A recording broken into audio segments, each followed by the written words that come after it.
¿Cómo recorremos una lista? ¿Cómo recorremos esos elementos? Pues para printearlos por pantalla, para modificarlos, para hacer cualquier tipo de cosa que queramos hacer, insisto. Recorrerlos para printearlos todos por pantalla, recorrerlos para modificarlos todos uno por uno, recorrerlos para eliminarlos, para ordenarlos, para lo que sea. Podemos hacerlo en un bucle for, un bucle while, que es lo más típico y básico, utilizando un índice, un rango de índices, también índices negativos o variables. Vamos a ver varios ejemplos de cómo hacerlo. Recorrido clásico con un bucle for. Tengo de nuevo una lista del 1 al 5 básica. Con un bucle for, lo más sencillo, hago un for elemento in lista. Esto le podría llamar i, le podría llamar x, da igual. Simplemente recorro la lista. Si hago un for in lista, el elemento dentro del for, en cada vuelta va a ir iterando directamente por cada elemento de la lista. Entonces, fijaos, si yo hago for elemento in lista y printeo el elemento, el recorrido de este bucle for, este print, fijaos que lo tengo antes del for, en cada vuelta me va haciendo 1, 2, 3, 4, 5. Me va imprimiendo cada uno de los elementos. Esa es la peculiaridad del for, bueno, del for acortado que tenemos en Python, pero con un bucle while tenemos que declarar esa variable antes con la que vamos a recorrer la lista y ya sabéis que el bucle for itera de forma automática sobre el elemento que tenemos aquí, de forma que va sumándole 1 a la variable del índice sin que nosotros hagamos nada, pero en el while tenemos que hacerlo a mano. Entonces, si recorro con un bucle while, inicializo la variable a 0 y hago, mientras la variable sea menor a la longitud total de la lista, es decir, al número de elementos totales de la lista, porque ese ya no es una posición de la lista, printeo lista de i. Esa es la diferencia. La asignación aquí también se hace automática. Fijaos en la diferencia. Yo no tengo que hacer lista de elemento en el for, porque elemento ya va a contener lo que haya en la posición de la lista. Sin embargo, en la i no. La i simplemente es el índice. Entonces yo para acceder al elemento tengo que hacer lista de i, entre corchetes. Y después sumarle 1 a la i para avanzar al siguiente elemento. Ya veis que luego el recorrido es exactamente igual, pero esa pequeña diferencia tenedla en cuenta a la hora de pues utilizar un for o utilizar un while. Vale, aquí, eso, lo dicho, tenemos que acceder a lista de i. Aquí directamente el elemento se inicializa en cada vuelta al valor que tiene el índice en esa vuelta. Con un índice lo podemos hacer también, ¿vale? Es decir, esto funciona también.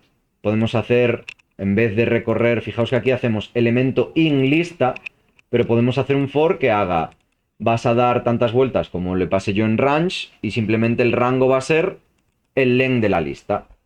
Esto lo podemos hacer también. Y aquí simplemente de nuevo sí que tenemos que hacer lista de i. ¿Por qué?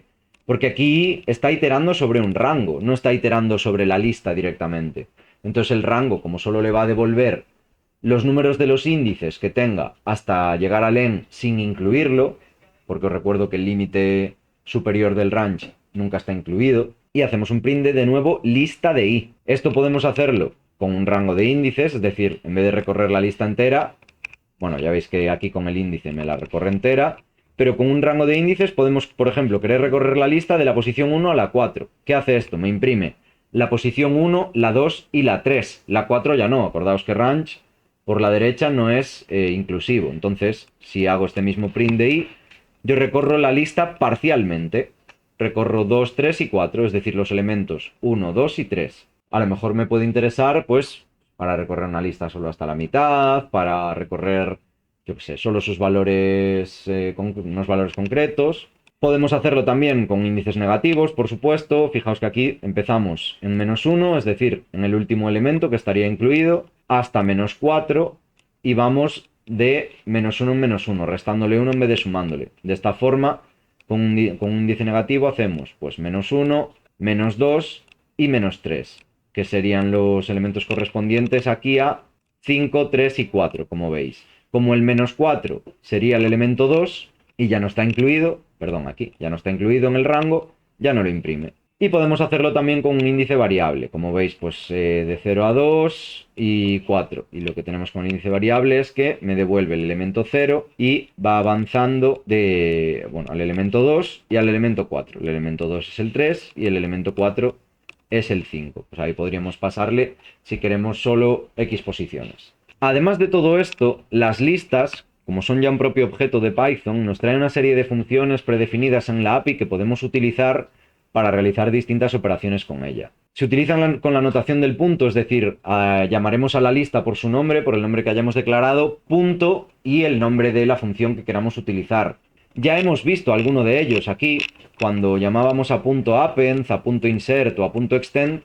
Esto al final son operaciones de funciones que podemos utilizar con las propias listas. La notación, como veis, es eso, un punto, la llamada a la función con paréntesis, y puede tener parámetros y pueden devolver un valor, igual que cualquier otra función, solo que estos son funciones predefinidas de la propia lista, de las propias listas en Python para poder trabajar con ellas.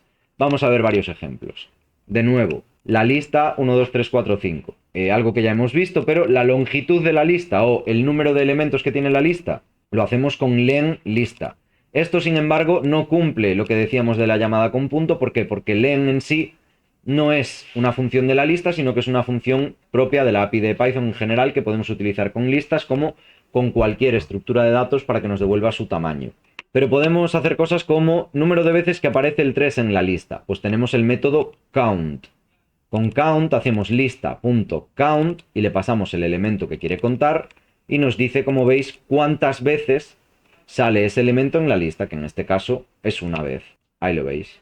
También podemos ver qué posición ocupa ese elemento. Pues por ejemplo, el índice de la primera aparición de 3 en la lista. Lista.index de 3. Me dice que está en la posición 2. Si yo tuviera más 3s, me devolvería siempre la primera. Es decir, si esta lista fuese 1, 2, 3, 3, 3, me iba a devolver 2 igual, porque me devuelve la primera vez que encuentra un 3. Con lista reverse, invertimos la lista. Fijaos que hemos convertido esta lista con lista reverse a la lista invertida. En vez de 1, 2, 3, 4, 5, tenemos 5, 4, 3, 2, 1. Con short la ordenamos. Como la ordenamos y aquí estaba invertida, volvemos a tener 1, 2, 3, 4, 5. Esta vez la ordena sin problema porque son todo enteros, pero si tuviéramos elementos de diferentes tipos, agruparía los elementos por tipos y ordenaría dentro de cada tipo sus elementos, a menos que todos sean numéricos. Si todos son numéricos, ordena en base al número simplemente y ya está. Con lista clear la vaciamos, ¿vale? Simplemente tenemos una lista de elementos y al hacer clear, fijaos cómo me queda vacía. Simplemente es una lista vacía, son 2 corchetes al imprimirlo. Vale, ahora vamos a hablar del tema de las variables y las copias de los objetos. Una lista al final es un objeto, aunque aún no hemos visto programación orientada a objetos, tratadla como que una lista, al igual que cualquier estructura de datos, tienen una dirección en memoria. Esta dirección en memoria pues ocupará tantos bytes como elementos tenga, pero vamos a poder acceder a ella de una forma o de otra. ¿Qué ocurre? Que yo de esta lista puedo o bien generar alias o copias. ¿Qué quiere decir? Pues que si yo quiero generar otra lista igual a partir de esta lista, tengo dos opciones, distintas dependiendo de para lo que lo quiera hacer esto. Si yo genero un alias, lo que genero es, por así decirlo, un segundo nombre que apunta a la misma lista, que apunta a la misma dirección de memoria de la lista, de forma que si luego modifico la lista con cualquiera de esos dos nombres, estoy modificando la lista para ambos nombres. Y luego, por otro lado, veremos más adelante cómo hacer copias de la lista para generar a partir de una lista otra idéntica, pero que ocupe una dirección de memoria distinta, de forma que lo que tenemos es dos listas iguales, pero dos listas al fin y al cabo, no dos nombres para la misma lista. Esta es la diferencia. Entonces, listas que apuntan al mismo objeto es un alias de la primera lista. Si se asigna una lista a otra variable, ambas variables apuntan al mismo objeto. Si se modifica, la otra también se ve modificada.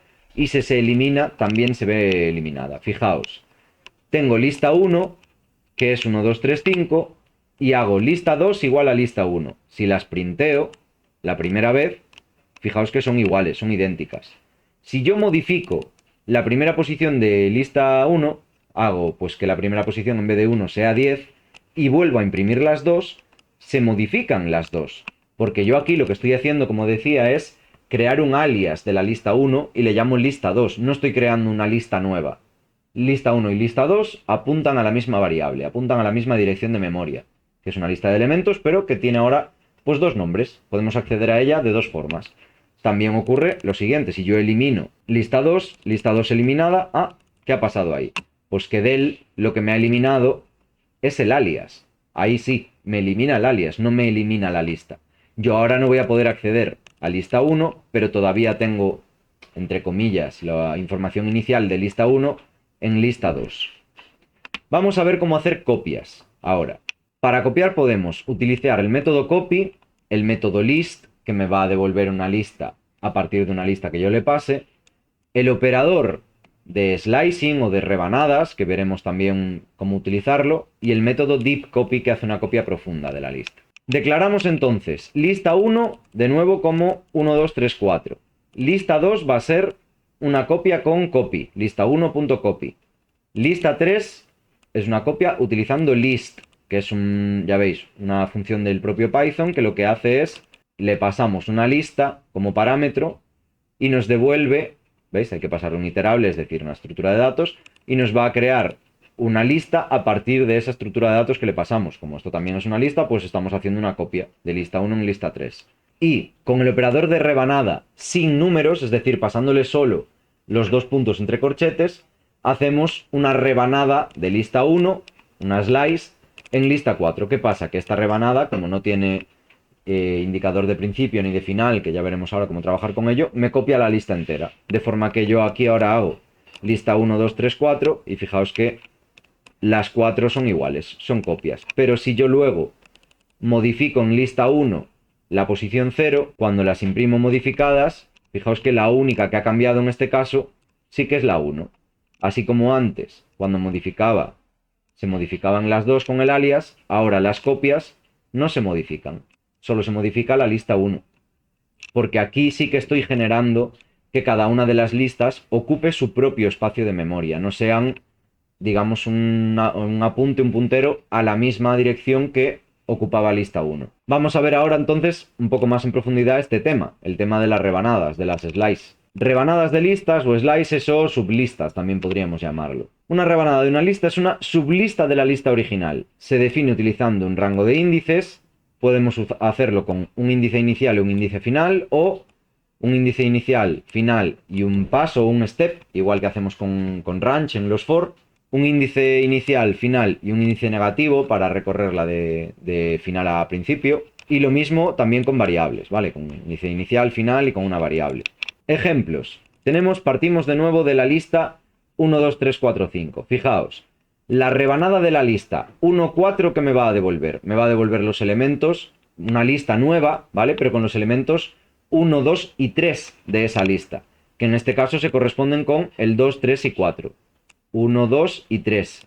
¿Por qué no incluye el 4? Porque, como decíamos, el elemento del final es excluyente. No se tiene en cuenta. Si yo solo utilizo el índice final, lo que tengo es una lista con todos los elementos desde la posición 0 hasta la posición 3, pero sin incluirla, porque sigue siendo un índice final. Entonces tengo con 2.3 una lista con los elementos 0, 1 y 2. Es decir, el 1, el 2 y el 3, como vemos aquí. De la misma forma, con el índice inicial pero sin el índice final, lo que hago es una sublista que empiece en el elemento 2 y vaya hasta el final. En este caso sí que se incluye el elemento 2, porque el índice inicial siempre está incluido. Fijaos que esta lista es la rebanada de la lista 3, 4 y 5. El elemento 2 es el 3, y el elemento 3 y el elemento 4 es el 4 y el 5. Después tenemos este caso. No le estamos pasando un inicio y un final, pero le estamos pasando un step para que recorra la lista entera. Esta lista que tenemos aquí, pues le estamos diciendo, me recorres la lista entera, pero de 2 en 2. Entonces recorre el 0, avanza 2 posiciones, recorre el elemento 2, que en este caso vale 3, avanza otras 2 posiciones y recorre el elemento 4. Se está saltando los índices impares en este caso, es decir, el índice 1 y el índice 3. El resultado es 1, 3 y 5, porque no le hemos puesto ninguna condición ni inicial ni final. Si yo hago una rebanada pasándole solo el step, pero pasándole un step menos 1, lo que hago es, desde la posición inicial, ir hacia atrás. ¿Qué pasa? Pues que no incluyo de primeras la posición 0, sino que empezaré en la menos 1. Y lo que me devuelve es la lista invertida. Sería casi lo equivalente a llamar a lista.reverse, ¿vale? Como habíamos hecho antes. Por último, otro ejemplo, una lista con todos los elementos, ¿vale? Con una posición inicial, final y con un step de 2, Vamos a empezar en la posición 1, que es el 2. Vamos a ir como máximo hasta la 4, pero de 2 en 2. Como vamos hasta la 4, pues empezamos en el 1. Esta, que es el elemento 2, no lo tenemos en cuenta. El elemento 3 sí, porque es el siguiente step. Y luego, nada más porque llegamos al final ya antes de tener ningún otro elemento. Esto me devuelve 2, 4. Lo mejor que podéis hacer para entender esto bien, si tenéis cualquier duda con cómo funcionan las slices, es generaros incluso una lista que vaya de 1 a 10, de 1 a 20, como sea, tener claro, a lo mejor en papel incluso, una lista de qué vale cada índice en cada momento y utilizar varios slices, hacer todas las pruebas que podáis para ver cómo funcionan, para ver cómo funciona pasándole todo, pasándole solo el valor inicial, pasándole solo el valor final, pasándole solo el step, pasándole valores iniciales y finales negativos también, haciéndolo con variables. Probad, probad, probad y probad hasta entenderlo bien.